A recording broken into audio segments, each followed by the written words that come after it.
Are we on the internet? Hello, everyone.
See, I don't know my real name. I don't know when I was born.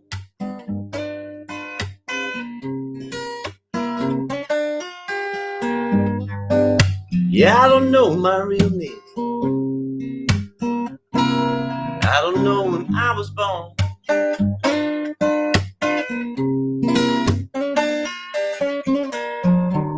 Here's where I've been having trouble. Where it is the good Lord only knows. Hey, Megan.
Everybody's talking at me.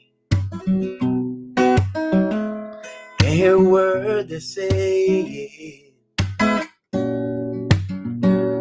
Only the echoes in my mind.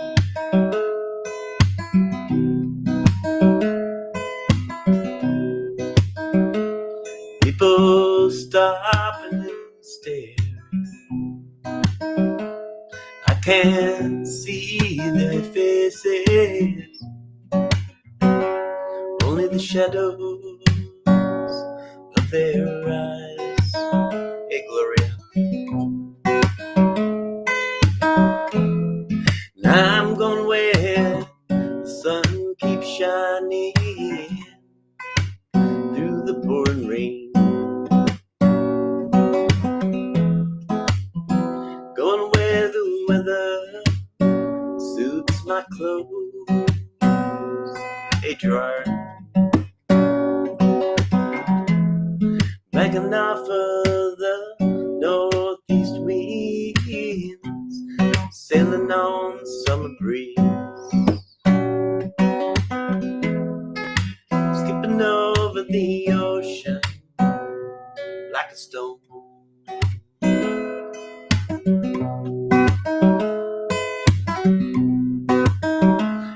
Whoa, whoa, whoa,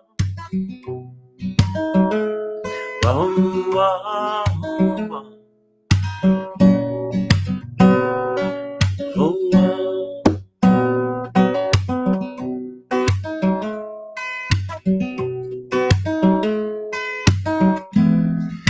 Now I'm going where the sun keeps shining through the pouring rain. Going where the weather my clothes.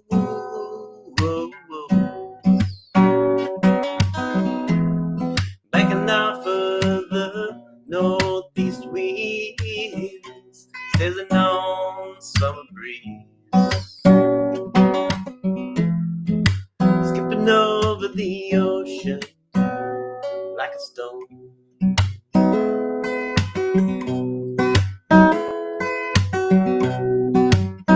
Everybody's talking at me. Can't hear a word they say. Only the echoes of my mind.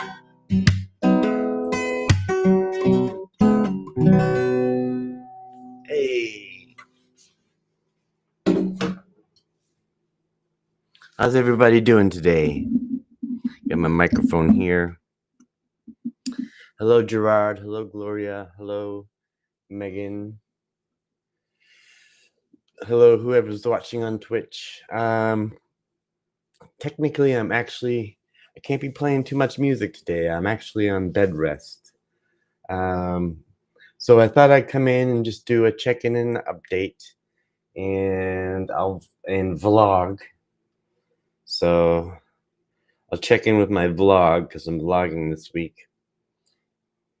Hello, vlog. So I decided to go live, and here I am live on YouTube as evidence there of such.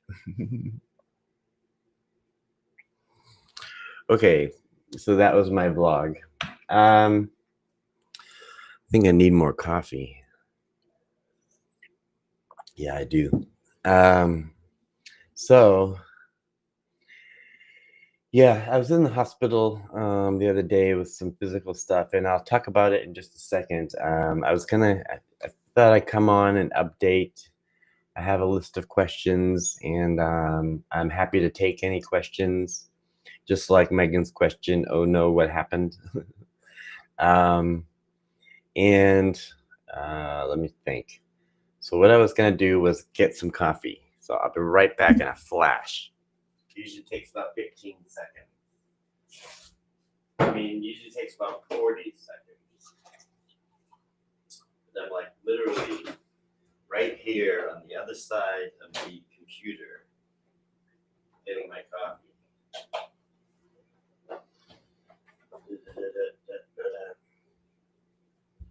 All right, I'm back. So not yesterday. Let's see. I've been confused as to what day it is and stuff. But so let's see. On Thursday, I fainted from the heat, and then on Friday I had a lot of really bad chest pains, and all day Friday, and I was resting, and I was really made me nervous, and that I was having heart attacks and stuff, because I've had them in the past. And so Friday I got up and my chest was still hurting and I was nervous. So I went to the VA hospital and got checked out. And the good news is that my heart is in really good shape. Everything checked. What is this little white thing happened? Everything in my heart checked out great. I've been taking really good care of my heart, and everything looked good. But the pains I'm having is likely from when I fainted, because I've had a lot of things done to my chest. I have a torn subscapula. I have a dislodged rib.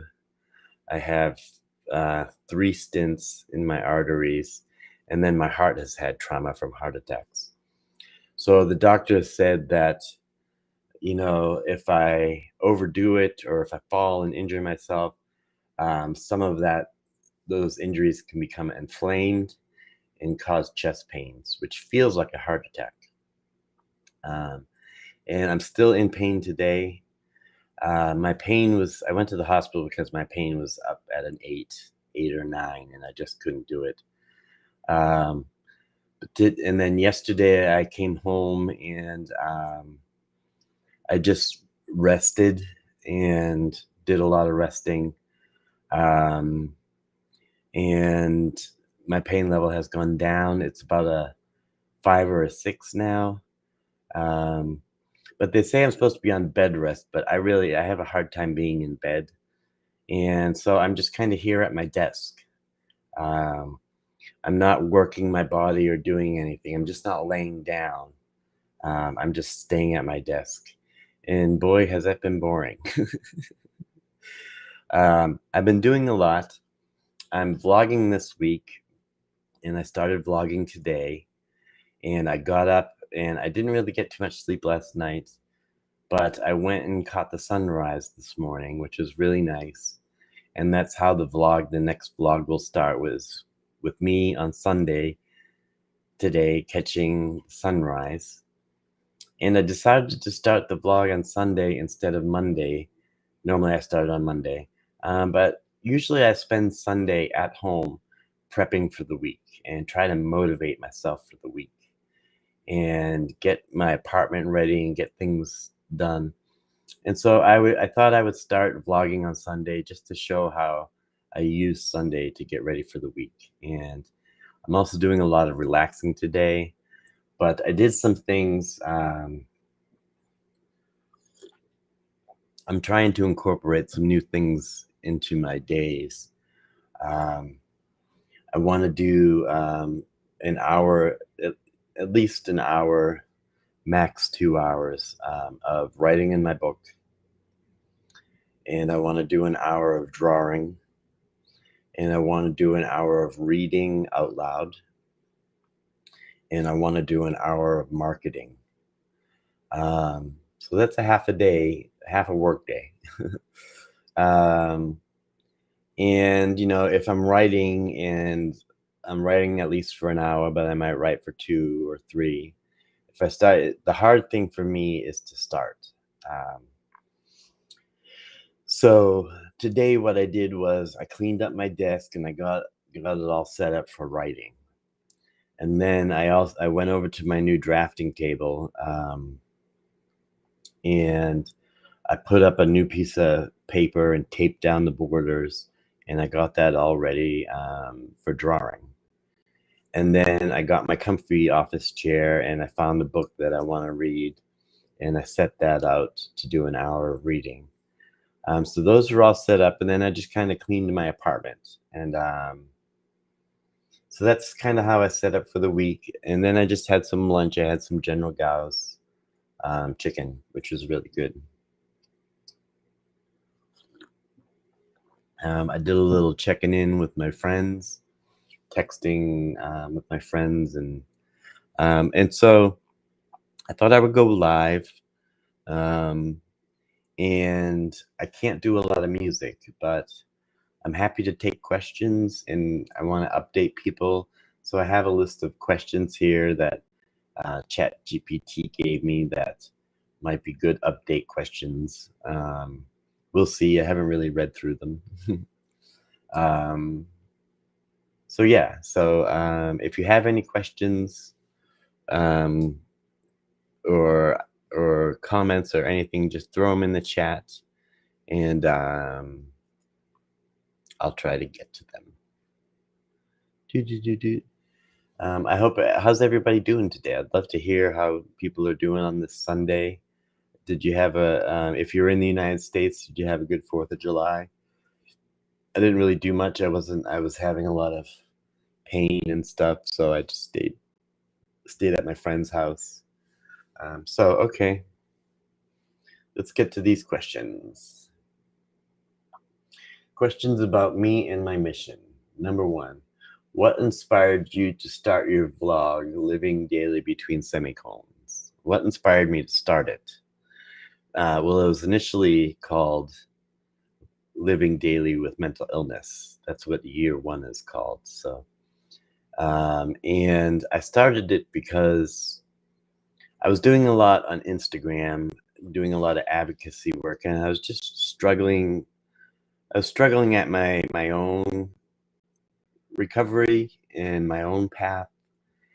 And I found that as a peer specialist, on Instagram and things, people were asking me and wanting content that was like, what's your top 5 coping skills for schizophrenia? And what's the top 10 go-to, ways to express this? Or what is your best 3 routine things? And it was a lot of that, like, what do we do for this and that?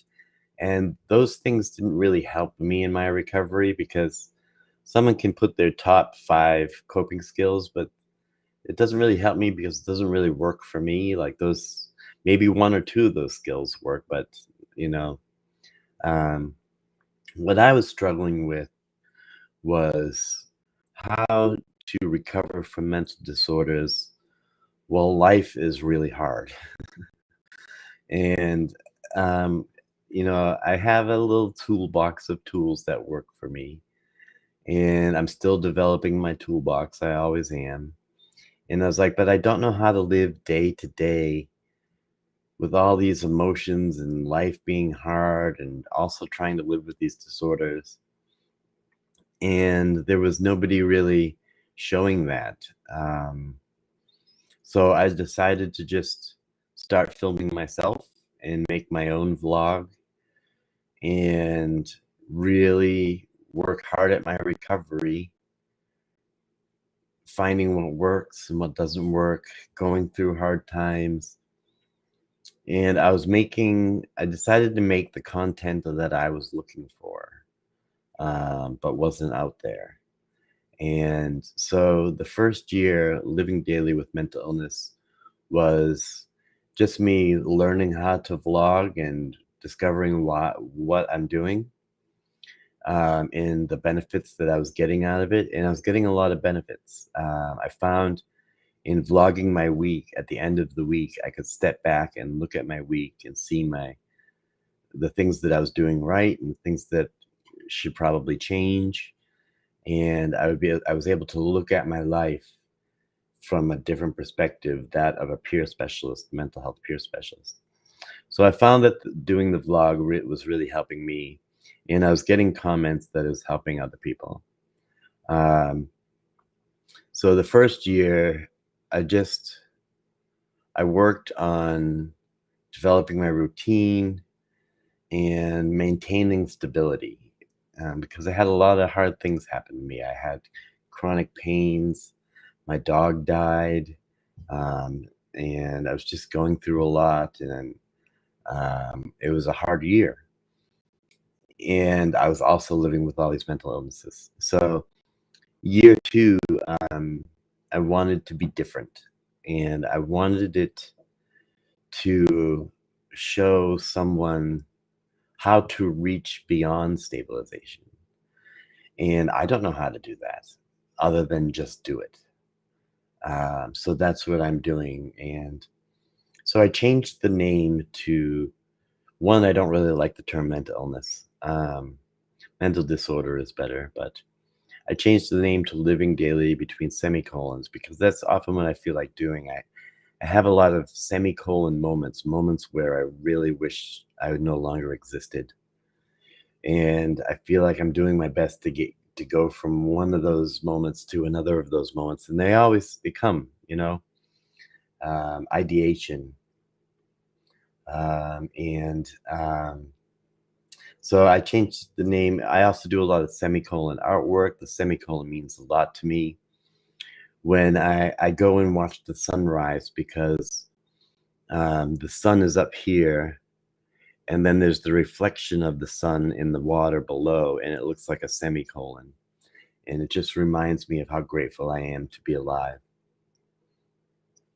Hi, Megan. Can you see now how far you've come? Yes, I have come a long way in the last year and the last 15 years. So that's what inspired me to start the vlog was nobody was really making the content that I needed, which was how do you get by day. And so that's what I did was I just started making that content. What does recovery mean to me these days? Well, recovery to me means living a happy and fulfilling life. Um, and um, and maintaining that. And I'm doing that.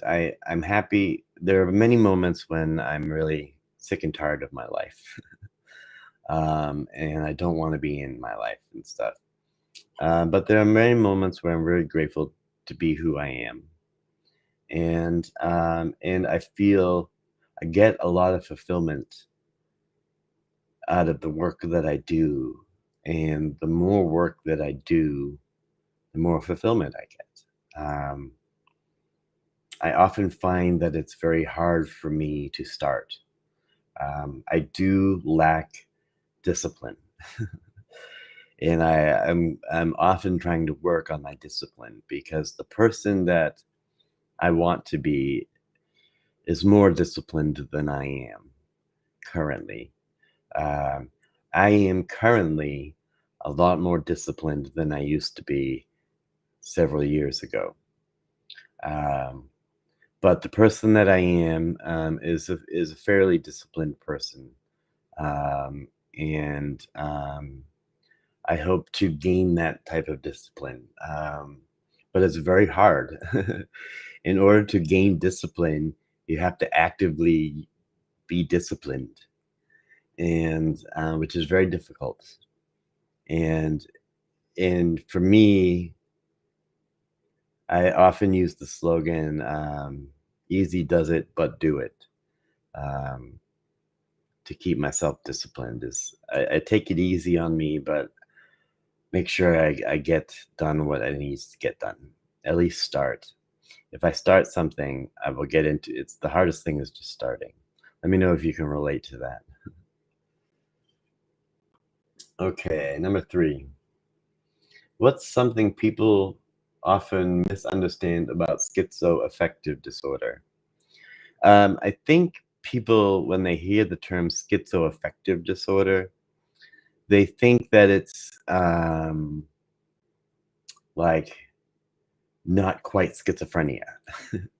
It's like lower grade schizophrenia is what I've kind of heard is that um, but when actuality what it really means is that you have schizophrenia, intellectual disorder, and you have bipolar, a mood disorder or some sort of mood disorder. So, but some people think if you have schizoaffective disorder, you don't really have schizophrenia, you have something adjacent to it. But no, you actually have schizophrenia, but you also have a mood disorder. So it's an intellectual disorder and a mood disorder together. That is schizoaffective. Megan says, someday I'll go back to Boston and visit the squirrels, but I need a tour guide. Yeah, I was just saying to my friend the other day that I need to get I want to get a bag of bird seed and keep it in my backpack so I can feed the birds. Feed the birds, tuppence a bag. Oh, sorry, chest pains. Okay, number 4. If someone's just discovered your channel, where should they start? What do you guys think about that? If you were telling someone about my channel, where would you tell them to start? That's a good question. Um, I wouldn't say start at year 1, week 1 vlog because it's not very good. If you look back where I started the vlog, it's just kind of it's like a half hour and I don't really do a lot.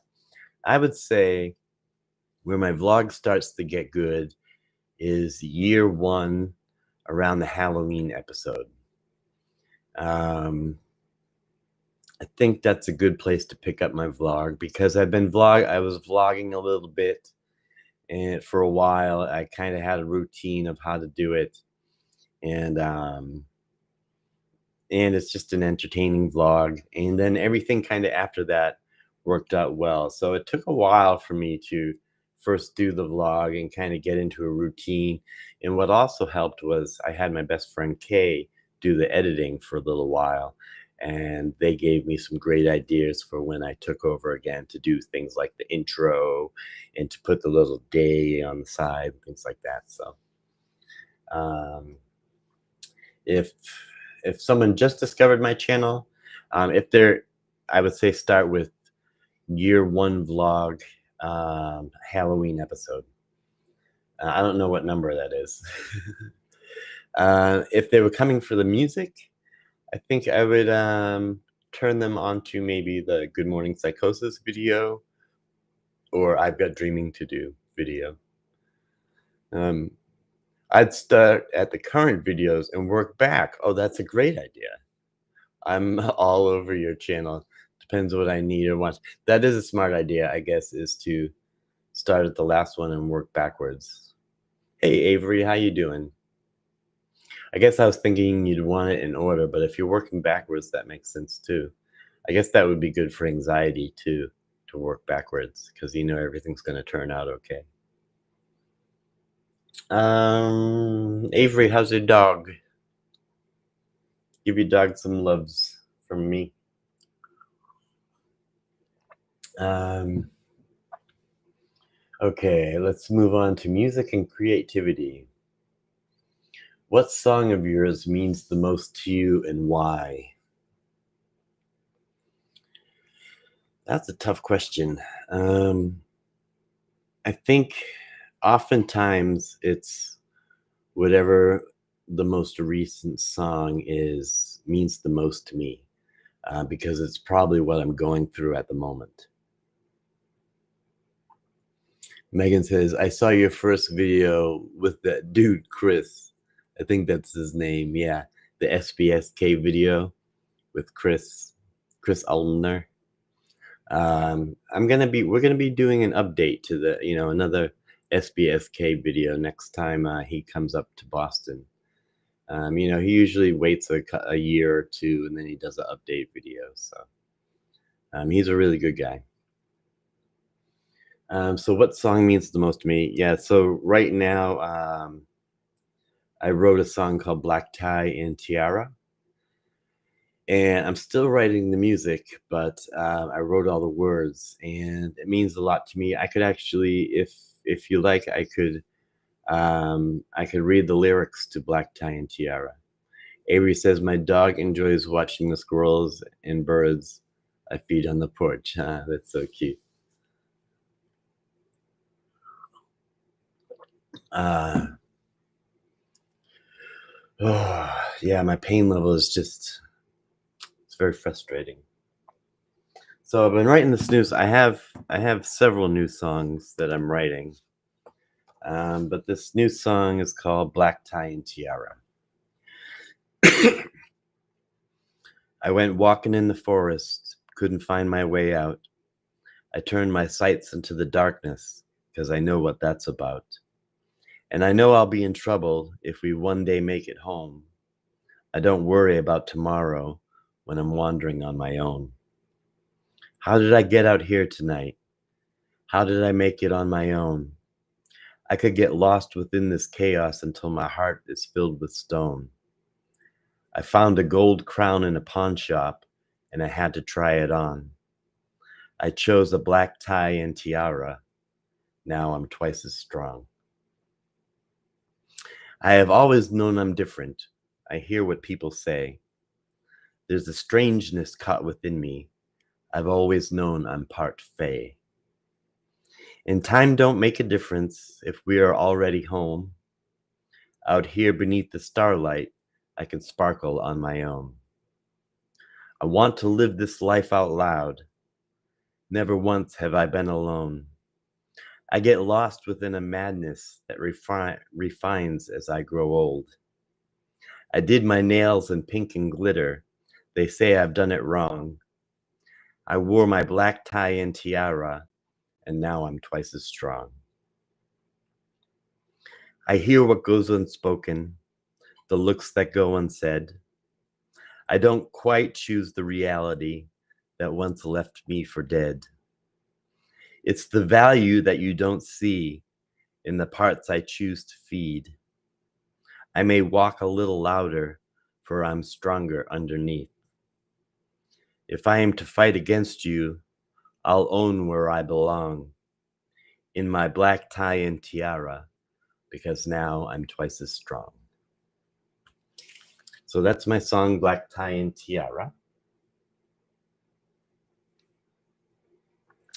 Yeah, it's so nice to be able to come on here and have uh, parts of the community be on here and be able to say hello to each other, you know?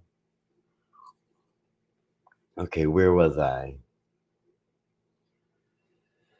I could do, a song or maybe two, but if there is a request, if I'm feeling okay in the moment.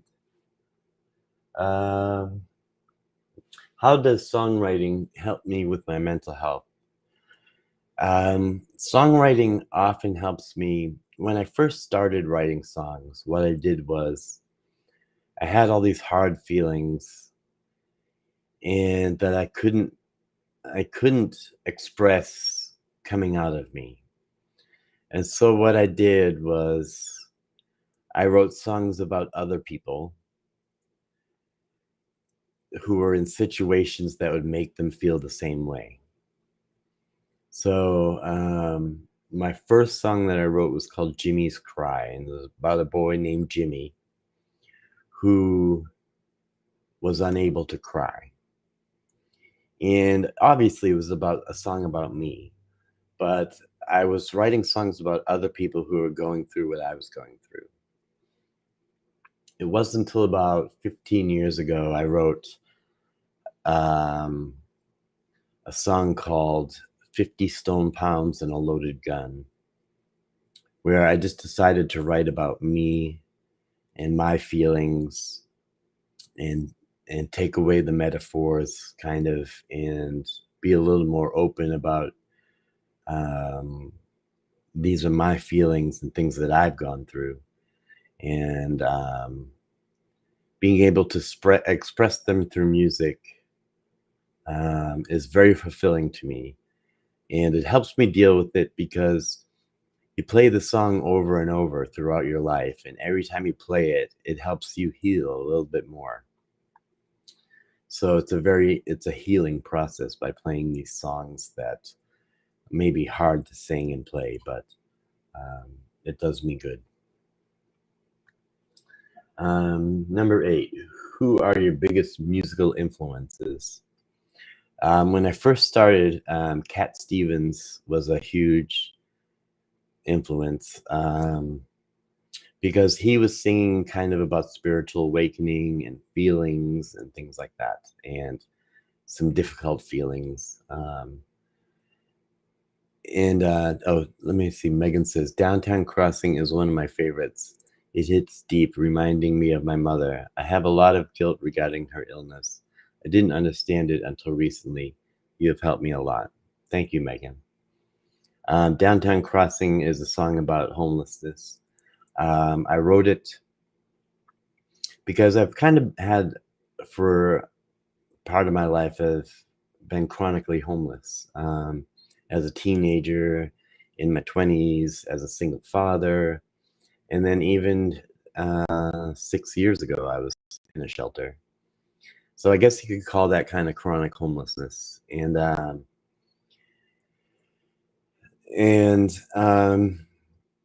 Downtown Crossing is a song about me projecting, looking into the future, kind of if I go downhill mentally and stop recovery and end up homeless again and just kind of lost the world. That's what Downtown Crossing is about. It's a fear that I have because it is a road possibility for me. If I don't work on my recovery, it would not take a lot of steps for me to be from here to living homeless again. So all it would really take is a manic episode and burning some bridges. um, so I'm never too far away, you know. So that song it means a lot to me too as well. and I was very careful when writing it and deliberate with everything that I wrote in it. So musical influences to start was Cat Stevens, and then I learned storytelling by listening to a lot of Harry Chapin, Jim Croce, um, were big influences in my storytelling. And then I was listening to blues, and then I listened to a lot of classic rock. And in the '90s, I was really into grunge. But there was a '90s folk revival that was really good, and several artists came out of that that I don't think you will have heard of. One of them is right here, Lucy Kaplansky, and she's an influence on my writing as well.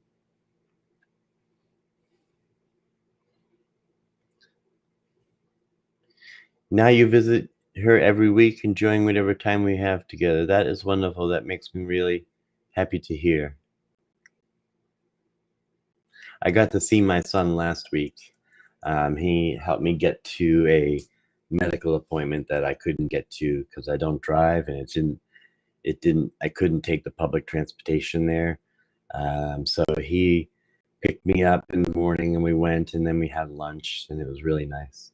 I value any time. My son is very understanding of my mental disorders, and he's very proud of me and what I've done kind of with myself.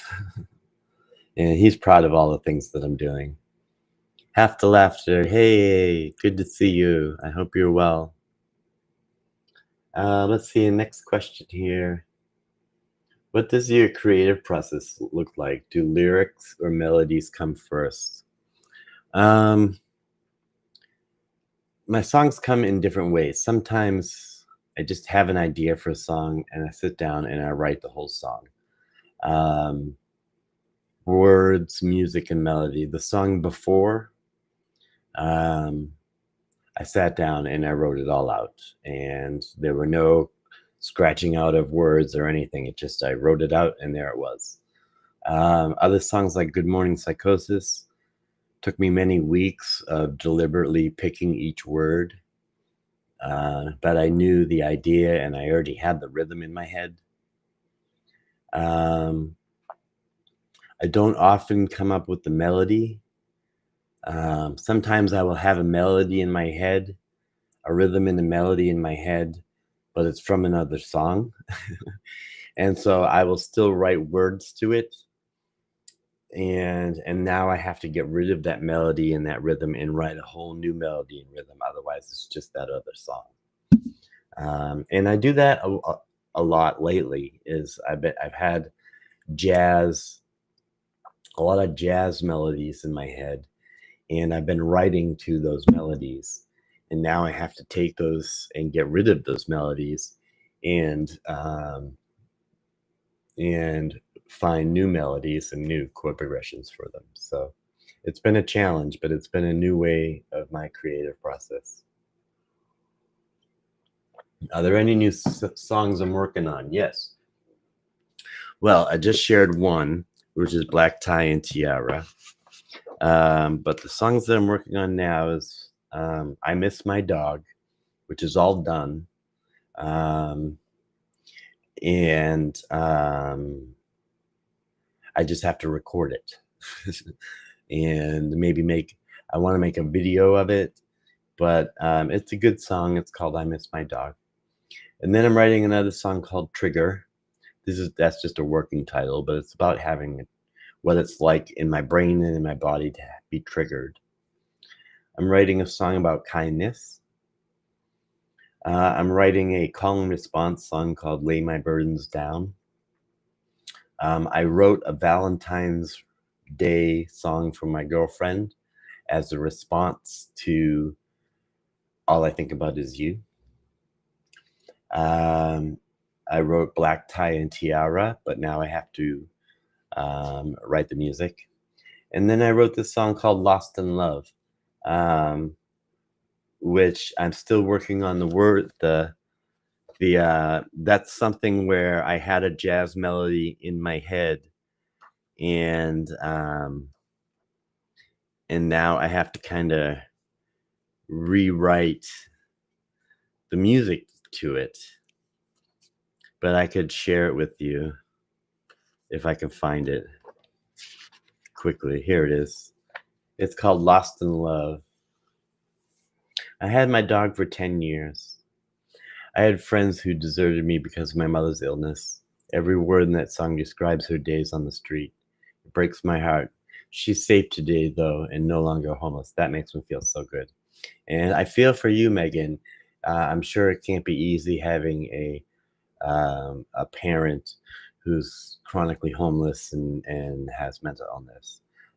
So I'm sure that must have been very hard for you as well. I had Okami, my dog, for 10 years. She is she is right there. Boop, boop. I'm gonna knock stuff over here. I have this light here in the way.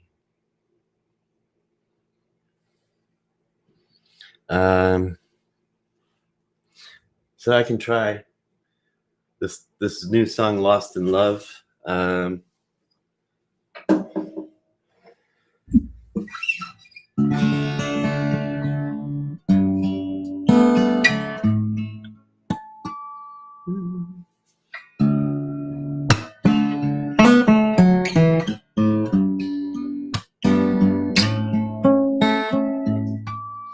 Every day since we have met,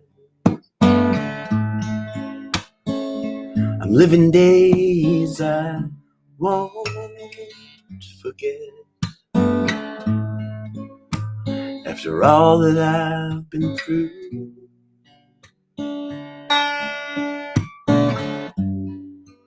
I'm so lost in love with you.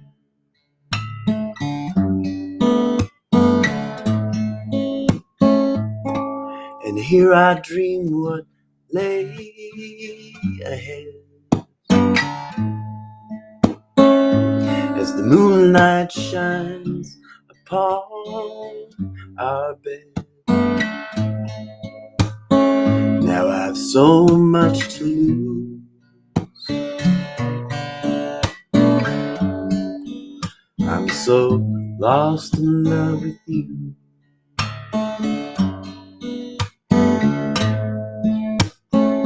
So now I'm looking far beyond to where I've been and what I've done. Tomorrow might still be true.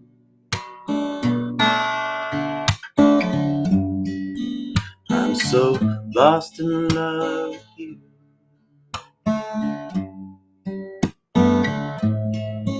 I'm so lost in love with you. So that's another song that I'm working on. Now that's not how the song's gonna be, because that's too close to the jazz song that I'm thinking of, that I kind of wrote it with in my head. So I'm probably gonna turn it into more of a folky song. And I just it's very difficult once you have a melody in your head to write a new melody, because that old melody really is like cemented there, you know what I mean? So let's see, where was I on my, oops, did I click something? Okay. Where was I on my list of questions? Memoir and writing. How's the book Terminally Unique going? The book is going difficult. It's been hard to write, and I took a lot of last week off. After I went on my writing retreat, I got a lot of work done, and then I came back home, and I took a few days off and just stepped away from the book. And tomorrow, which is Monday, I'm going to be jumping back into it. And I'm writing a lot about, and today I'll finish my thought. I'm writing a lot about my very first psychiatric s- unit when I was 13. And I have a lot to write about it. And they are all scattered, kind of shattered memories. But I can share some of the book with you today if you would like. I have an author's note that I've written for it that I could share with you at the start of the book. Here it is. So I'll read the start of the book, which is the author's note. Let me take a little sip and a hit.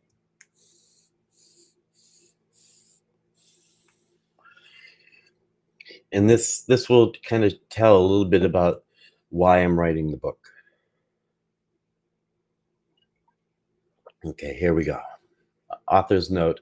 The name of my book is Terminally Unique: An Unlikely Adventure from Madness to Meaning.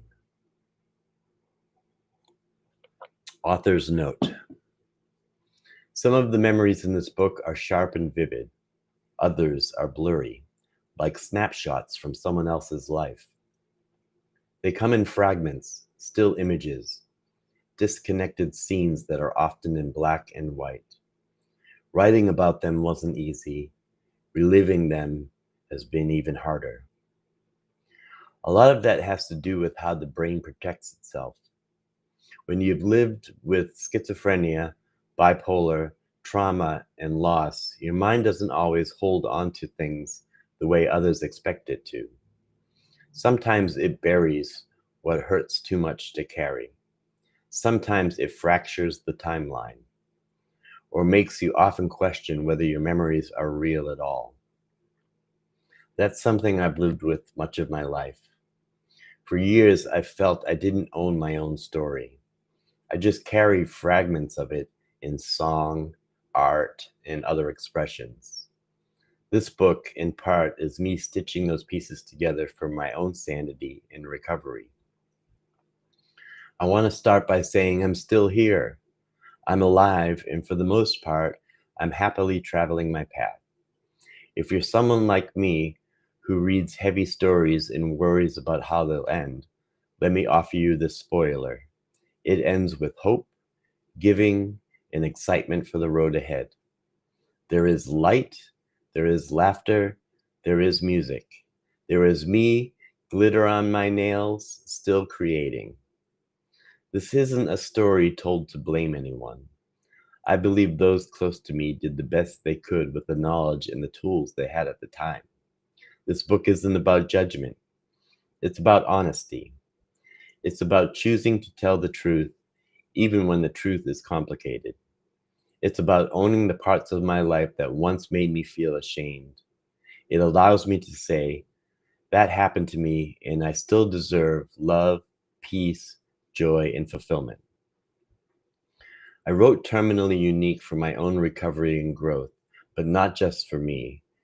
I wrote it for the kid who doesn't know why they feel so different, the newly diagnosed and scared that they've lost their future, the ones who've been misdiagnosed, dismissed, or made to feel they're too sensitive, too intense, or just lazy and not good enough, for the ones who've hit bottom, whether that bottom was loud and public or quiet and invisible.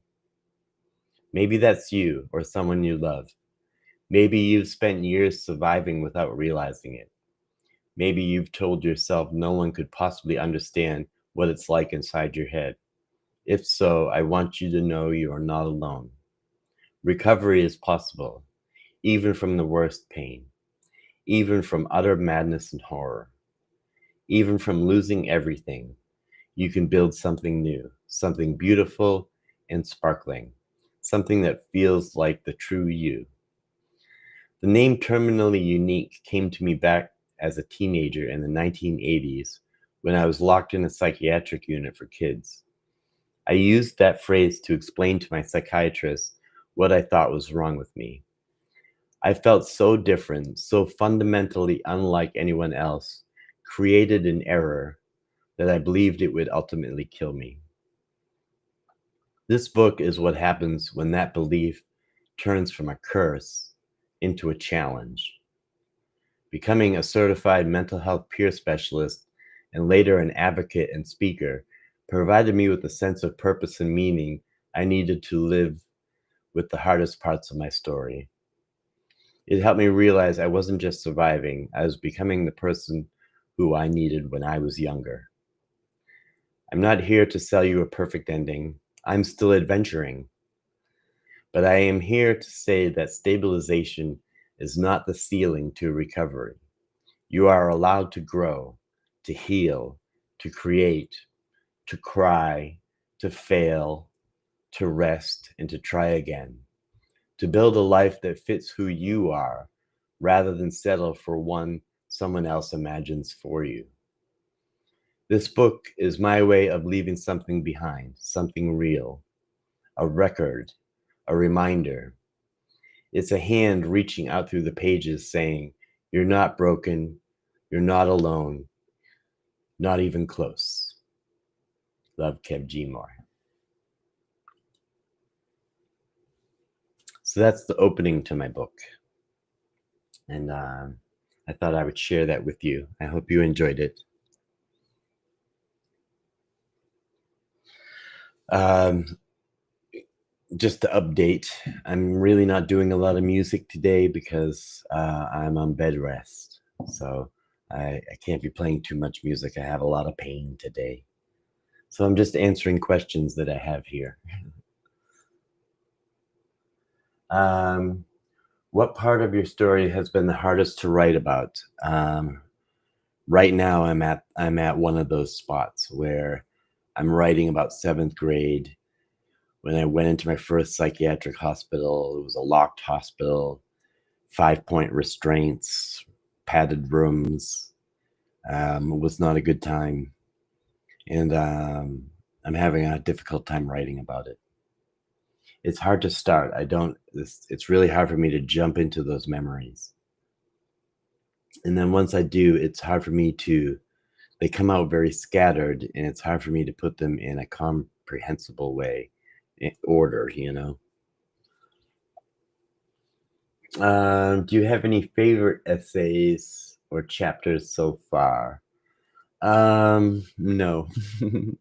I think my favorite thing that I wrote so far was that opening note from the author that I just read. So, the book is also going to have all my songs and essays about each song as well.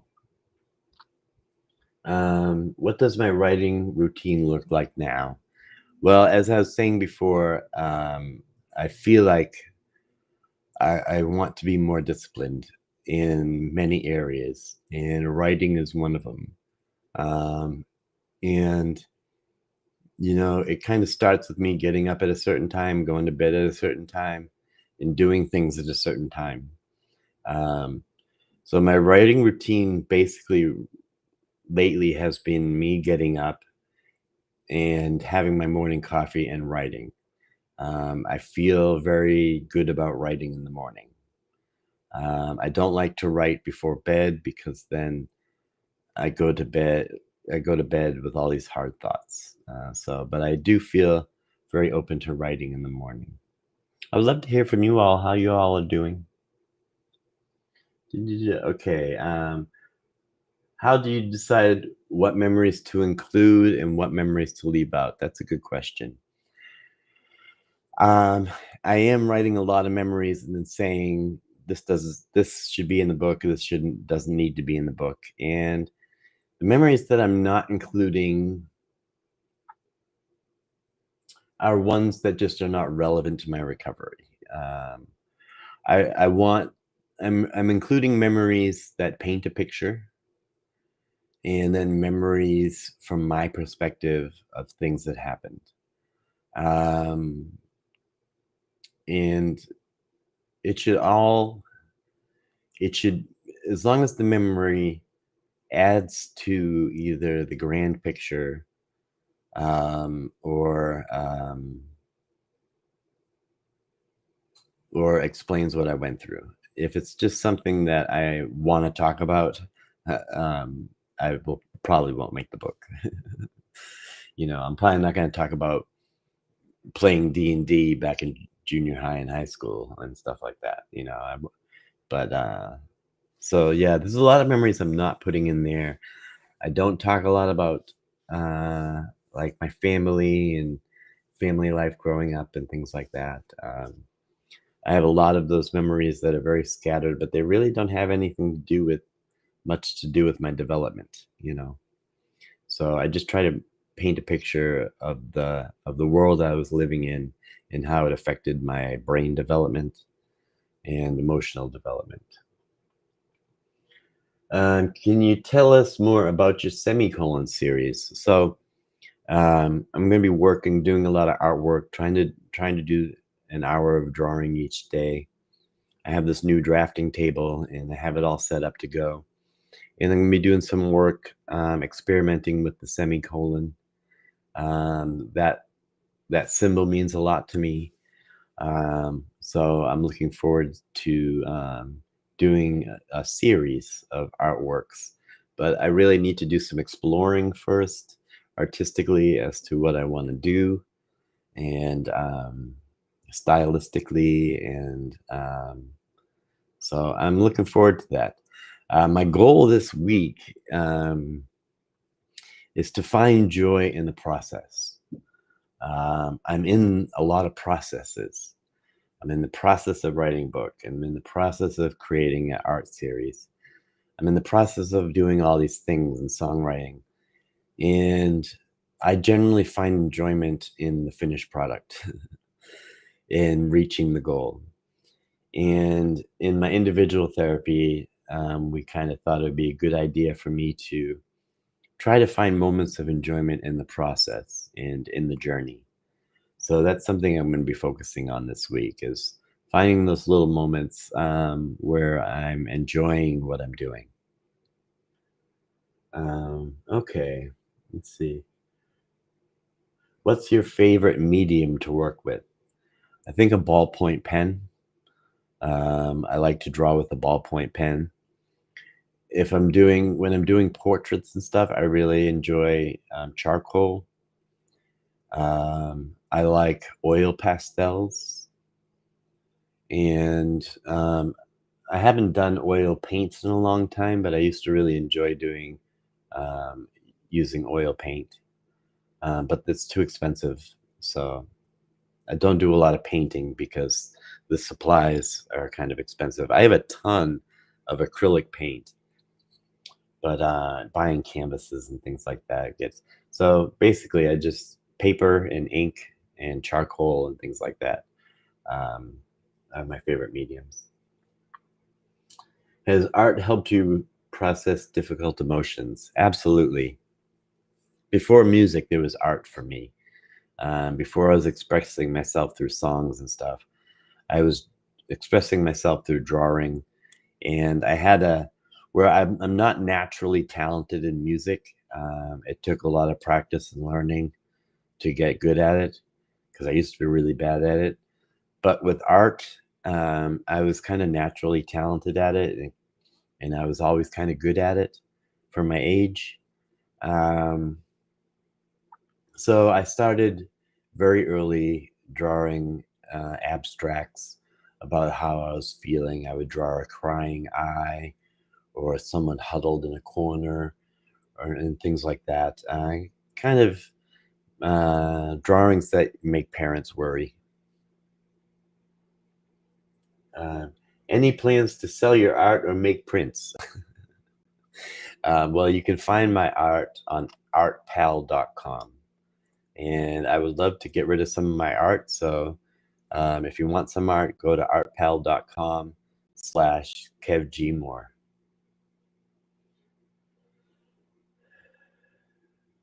Okay, moving on in the questions here. Vlog. This sounds like a similar question. What has been your favorite vlog episode so far? I think my favorite. some of my favorite vlogs are ones that my dog Okami are in. 'Cause I like to see, when I first had my vlog, it was the first thing I would do is get up in the morning and take Okami outside, and I really wish I showed her more on the vlog than I did. Um, so I enjoy going back and watching vlog footage that Okami is in. Uh, but I think my favorite vlog so far is the LA trip. That was kind of fun to put together. Um, yeah.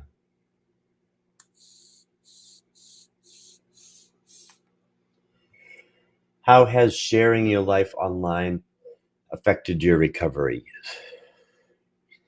Um, Doing the vlog and sharing how I recover online.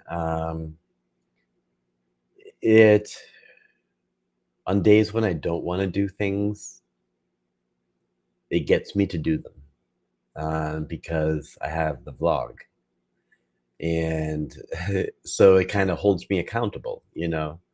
Um, if I spend the whole day in bed, that's what my vlog is gonna be, and I don't want that. I don't want my vlog to be me spending the day in bed.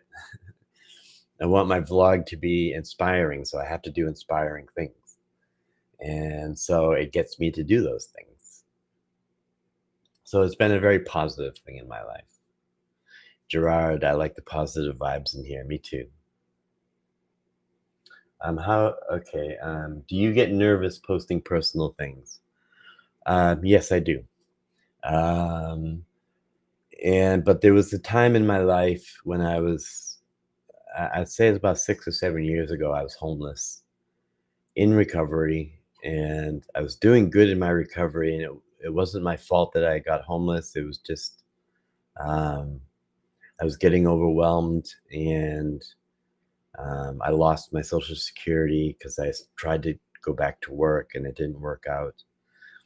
So I ended up homeless again. And I felt very invisible, um, which I struggle from trauma due to abandonment and neglect. And so that's likely why I kind of crave attention. Um, and when I was homeless this last time, I felt very invisible. And I was listening to that song like a Rolling Stone. And it says, "You're invisible now. You have no secrets to conceal." And I really felt that. I felt like um, I just felt a sense of being okay with being honest with who I am and online. And I hadn't started YouTube. I was just doing Instagram at the time, but I started to try to be honest about my recovery and things like that, and be vulnerable online. And knock on wood, touch wood, that I haven't had a lot of trolls, and which has been nice. It's been a very positive and wonderful community. So I'm very grateful for that. I did get some trolls, but they didn't last long. So um, any future vlog projects you're excited about? I'm not sure. This week, the goal for me in the vlog this week is, like I said, to find moments of joy in the process, as well as try to gain some discipline in doing the things that I want to do each day, and starting the hard things. Um, and I'm not sure about any special vlogs ideas. I'm going to be doing some inspiration sessions, videos. I'm going to be interviewing my neighbor Jeff, and I'm going to be interviewing my friend Glimmer. So I'm looking forward to those. Those will be fun. What would you say to someone afraid to tell their story? That's a good question. I can understand. I can understand being afraid to tell your story and being open about your mental disorder. I don't. I don't judge anyone who keeps their mental disorders to themselves in secret, and um, because there is a lot of stigma, and it could affect someone's job, it could affect their relationships, and it has done so in my life. Um, I can say for me, it's been wonderful to tell my story and be open and honest. And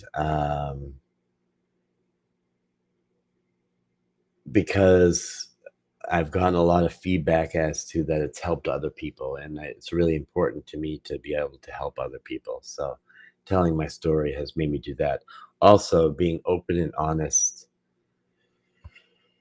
online and telling my story and my day-to-day vlogging and being honest with my faults and things like that, it helps me know that the people who are accepting me are really accepting me for who I really am, you know? They're not accepting me as some performer who does music and they don't really know anything about, or people who watch my vlog know everything about me, you know? And so if someone watches my vlog and when someone watches my vlog and says something to me like you're a good person or you're doing good work and things, and or I want to be your friend, and or things like that, means so much to me because you've probably seen me at my worst, you know. You've probably seen me waking up in the morning crying, and you still want to get to know me and support me, which is wonderful. I'm sure there's a lot of people who see my vlog and go, no thanks.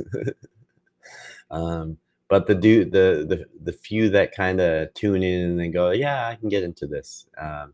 Like Gerard said, the positive vibes. I try to put off positive vibes, and I want to put off positive vibes. Let's see. Fun, random, and real questions. If you could duet with any artist, who would it be? Well, I do want to do a duet with Glimmer. That would be great.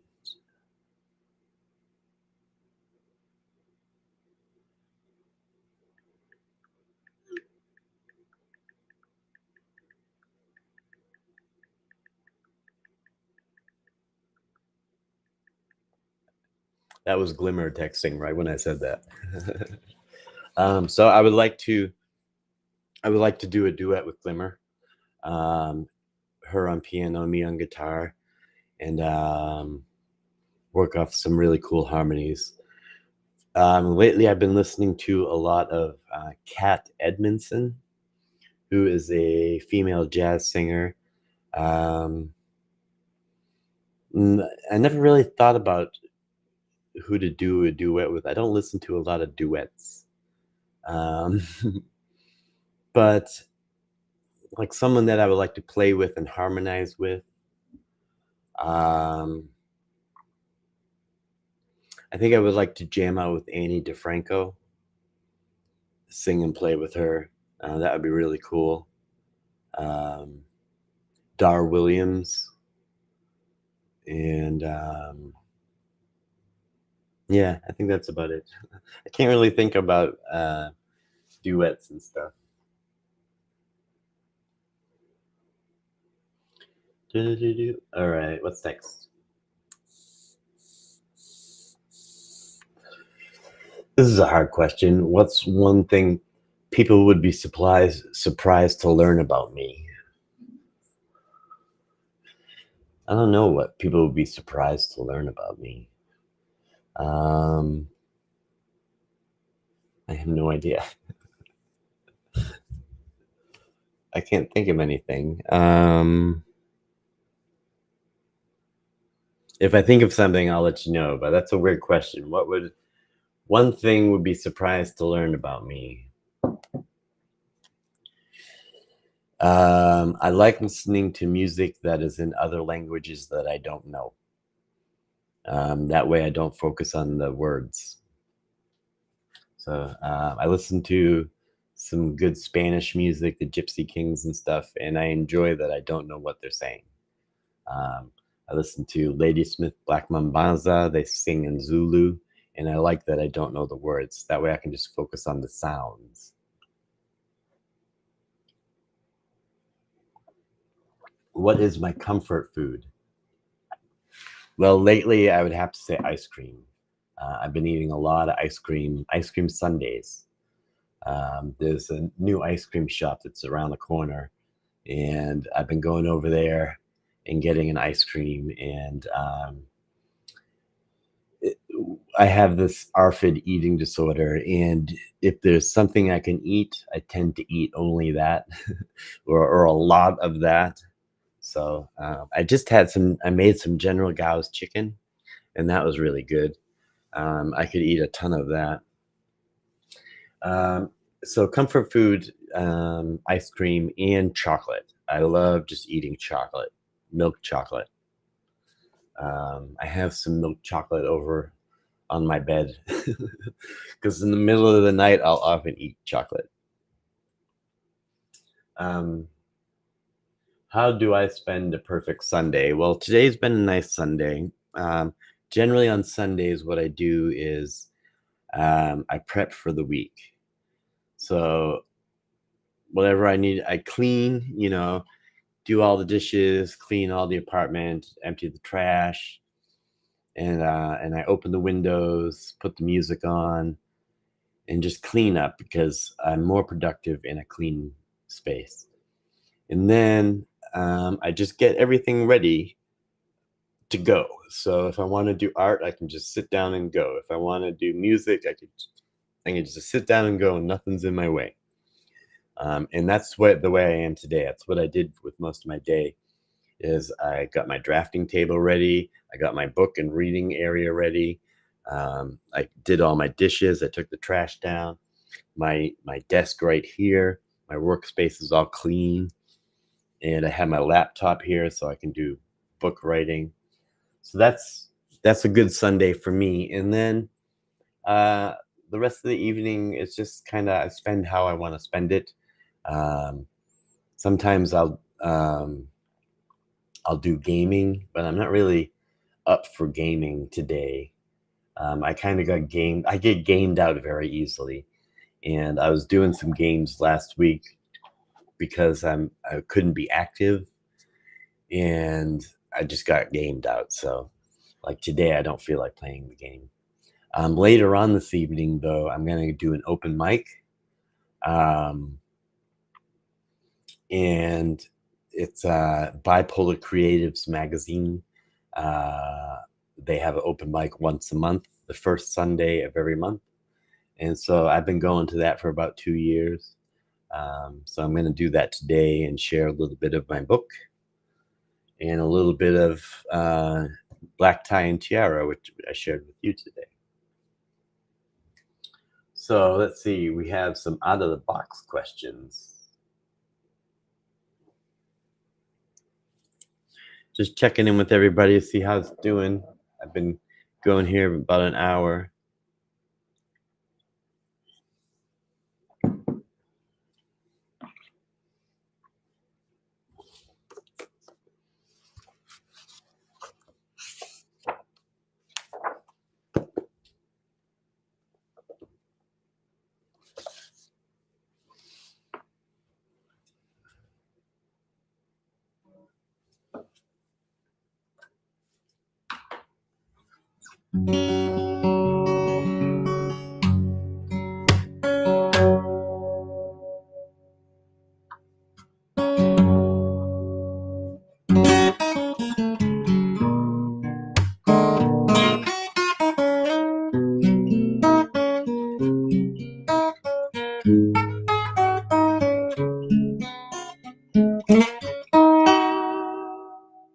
Some Sometimes I wake up sad.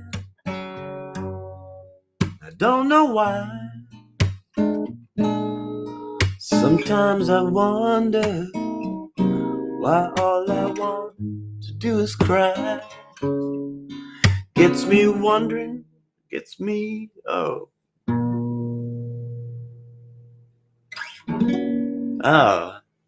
this is a new song, so let me try again. Sometimes I wake, it's so bad. Sometimes I wake up sad. I don't know why. Sometimes I wonder why all I want to do is cry. Gets me wondering about all I'm trying to do. I keep pushing myself to move on and make it through. And I miss my dog so much in my life. Every day, all those years, always by my side. Sometimes I get lost, I lose track of time. I could stare out the window all day, lost in rhyme. I'm thinking of you, how you looked at me.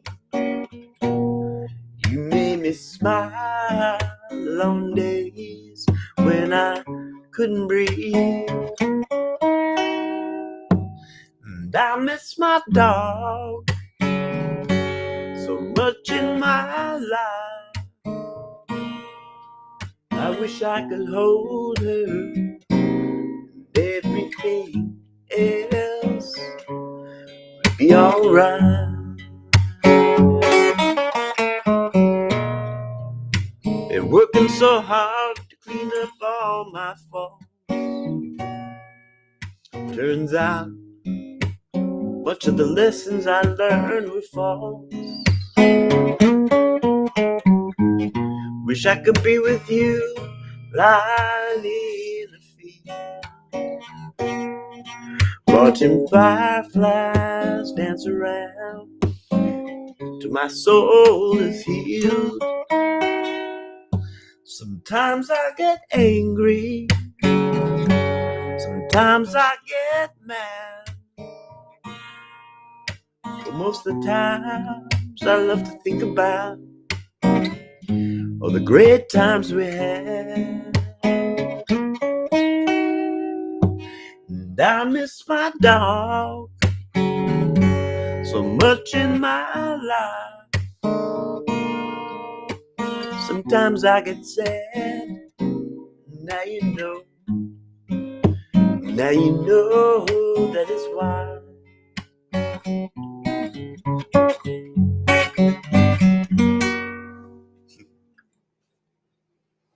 My teeth kept wanting to pop out while I was singing, and I have to close them.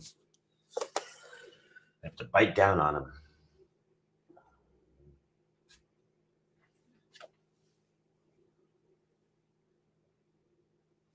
Here's an interesting question. What song would I play for my younger self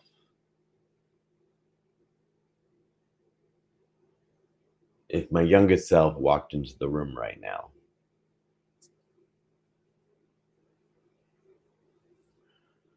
Let's see. I wonder if I can do this.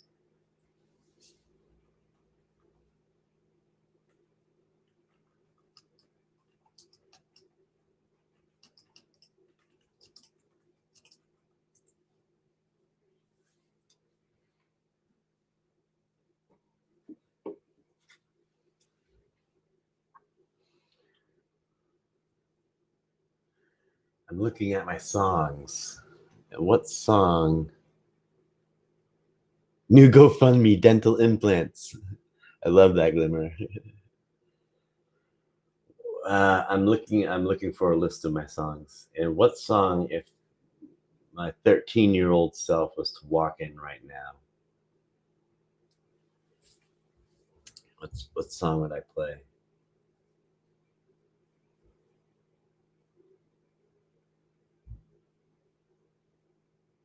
I think I know.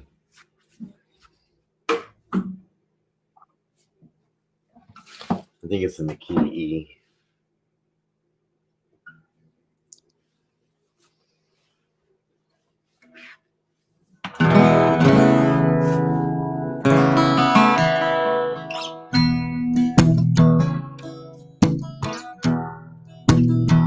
This is what I would play to my 13-year-old.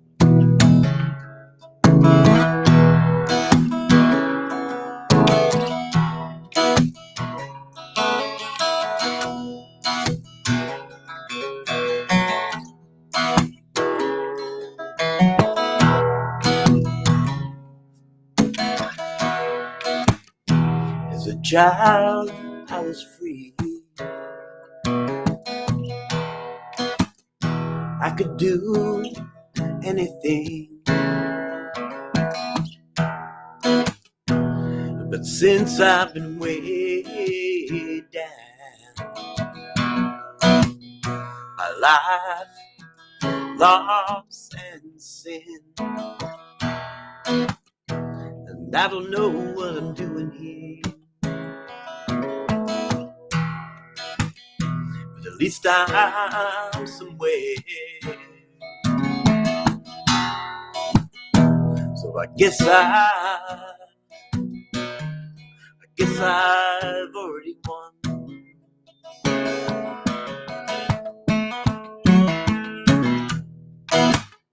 I thank God to be living while I'm praying to die. And I'll go where she wants me without a reason of why. And I don't know what I'm doing here. At least I'm somewhere. So I guess I've already won.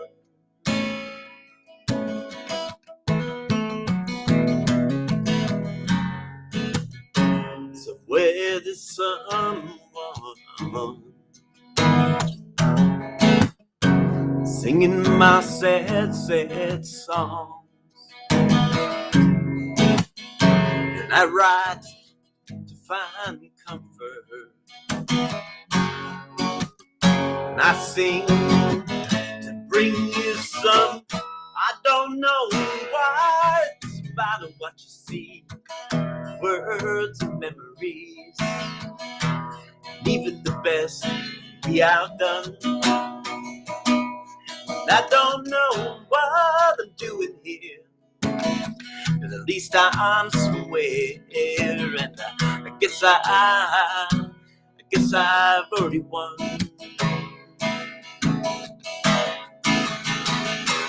I don't know what I'm doing here. At least I'm somewhere, and I guess I've already won. Yeah, yeah, yeah, yeah.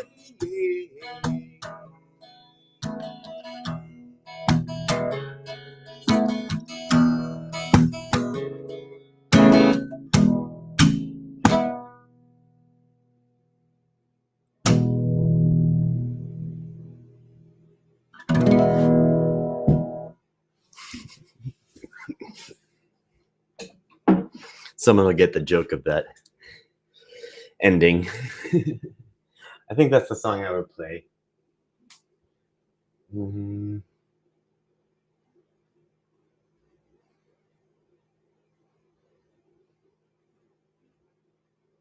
I think I might want to play I think I would no, I think I would wanna play something more hopeful to my 13-year-old self.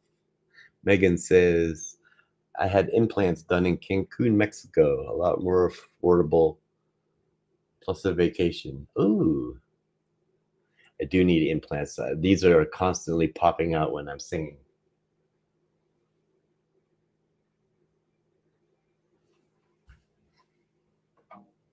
Someday I hope to get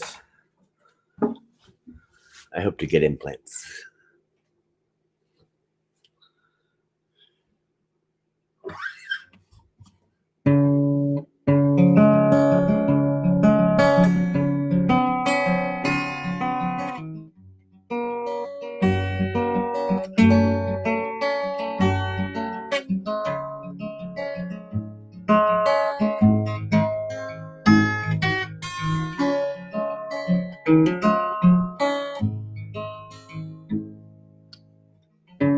Don't mind me, I'll just be here on my own, living with what others have sown. And I know you won't mind me. What will be? How can I fade if I was never here? No one knows enough to care. And I know you won't mind me. When I'm gone, left without a trace, who will know I was even here? And if I'm silent and hide my face, singing "Don't Mind Me" through all my years, I know you won't mind me.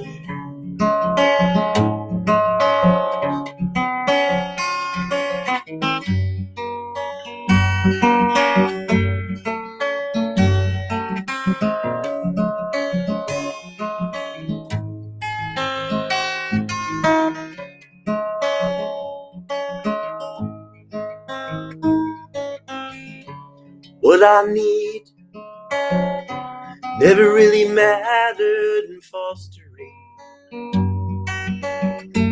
What in the world could a troubled mind bring? And I know you won't mind me. Don't mind me. Hey, I'm a little less than what you see. Barely standing and bound by thee. And I know you won't mind me. When I'm gone, left without a trace, who will know I was even here? And if I'm silent and hide my face, singing "Don't Mind Me" through all my years, and I know you won't mind me. And I know you won't mind me. Hey, I'm having some fun here, doing these old songs.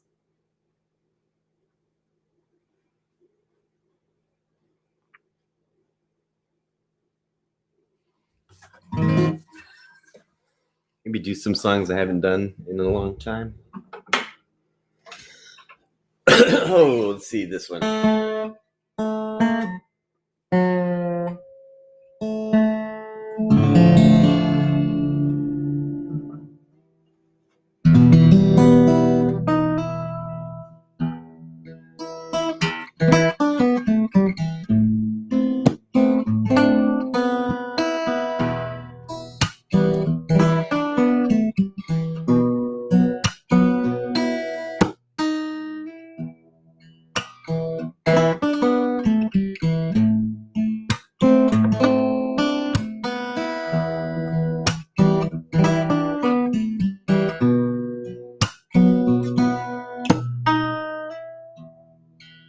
Well, out there beyond the pine,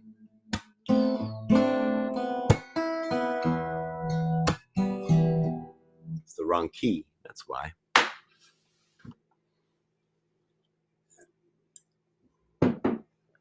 Take two.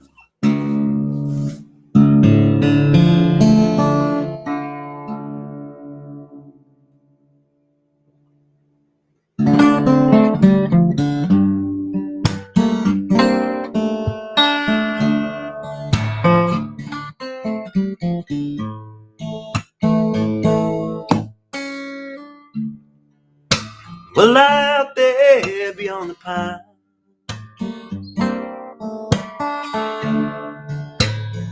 if I lose myself, is there something else to find? The passions in my heart cause me to lose my mind. Well, out there beyond the pine,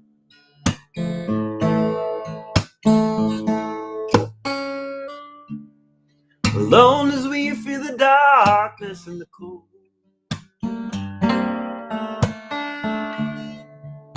broken barefoot you feel every stone in the road. Your part in the story's been left untold. The pines may empty or fill my soul.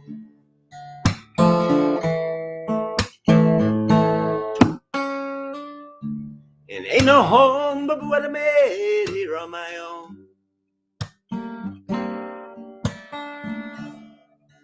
Crossroads, dead ends, and rattling bones. Yeah, I've never been one to gather or throw stones. And home is where you're walking out on your own.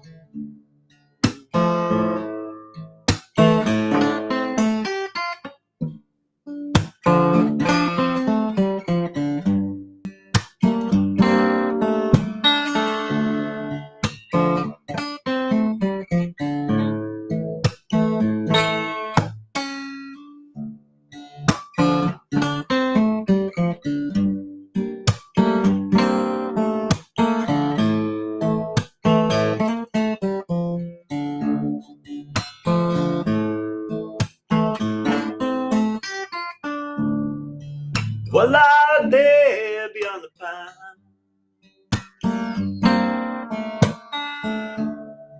these darkened woods see, welcome to the blind. The passions in my heart cause me to lose my mind. And wait for me out here beyond the pine. Well, out there beyond the pine.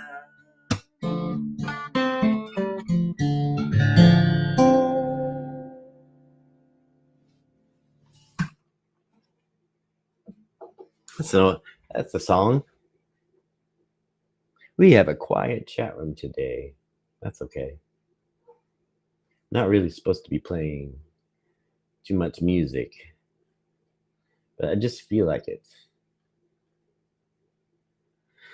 Just scrolling through some old songs.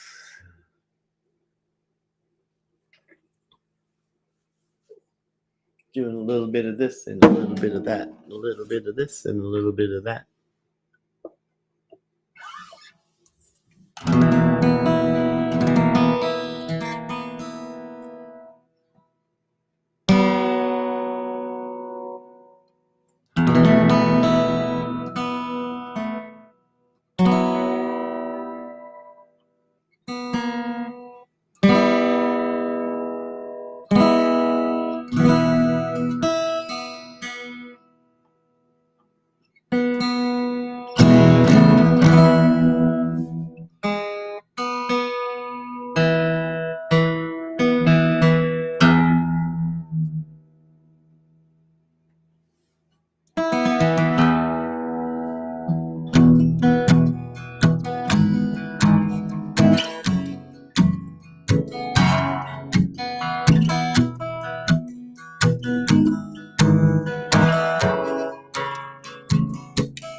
It's a constant racing, repeating, existent and careless, combative, misleading, defeating the grandiose minds I'm creating, collecting debris, protecting and deflecting, and I know they're listening with sneaking suspicion. They hear all I say, and it keeps me from speaking.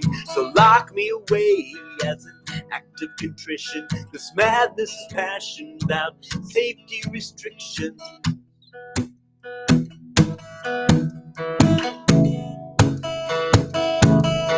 I won't open the door, volunteer to the dark where the demons wait patient to make me their mark, where they're careless with death and they swallow your soul, and it plays itself out and keeps me less than whole, and the shadows keep watching and silently waiting. They shroud me in darkness, they keep pulling and baiting, and motionless and faceless they plot and conspire, drawn from the youth when they first lit the fire.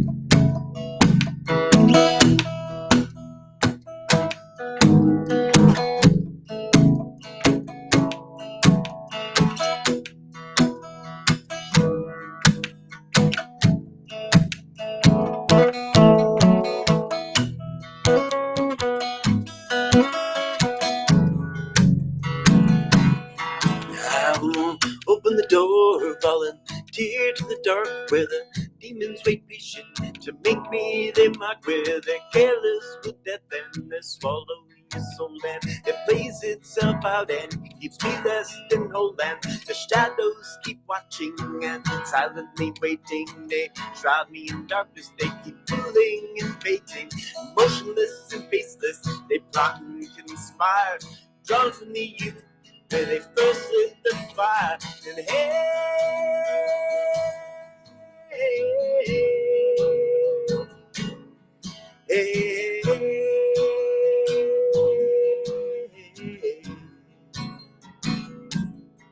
well, they argue and argue all day in my head, and I lose to the intrusive thoughts left unsaid. And they hear me, manipulate and steer me. They question my purpose and won't leave me be.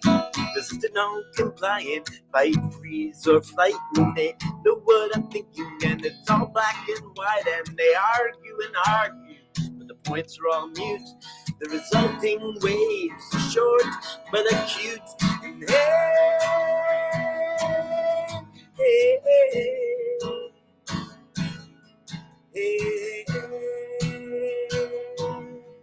And well, they say it's a metaphor, illustrative, unreal, recycled from book songs and crossroads rapping. But my demons were demons with form and physique, waiting for when I was lost, alone and weak.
I might be tired,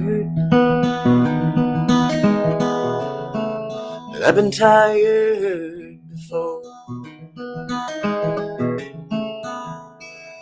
It's not my first time. I made my way back from the floor. And the harder I fall, I forget what I'm fighting for, and I might be down. But I've been down before.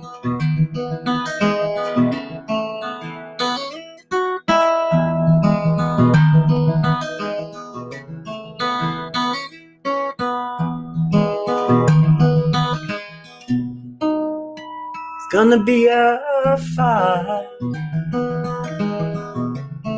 but I've been a fighter before.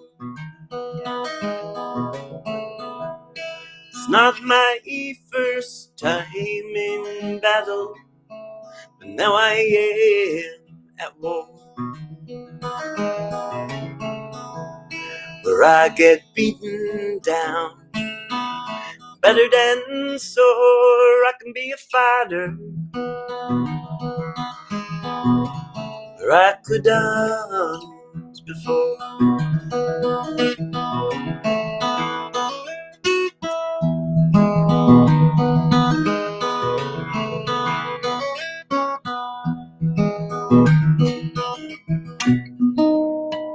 It might be dark,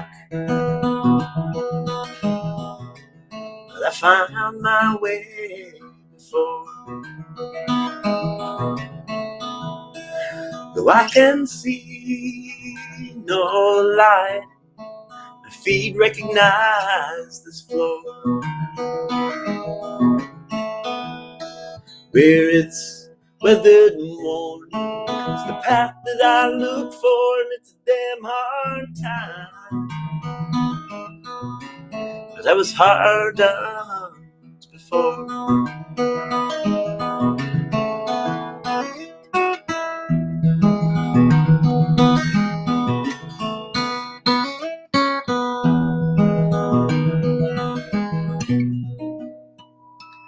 And I might be down,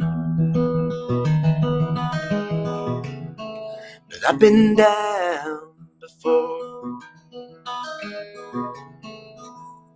It's not my first time in battle, but now I am at war.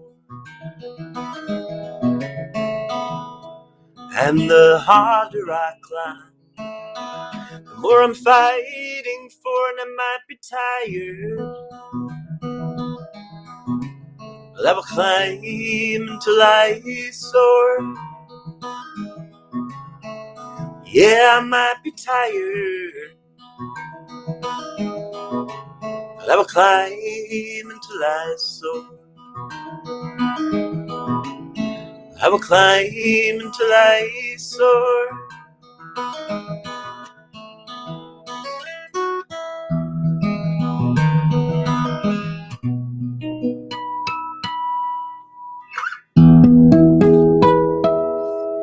Hey. Some tunes for you. Hey, Patrick Cook. It's a good Irish name.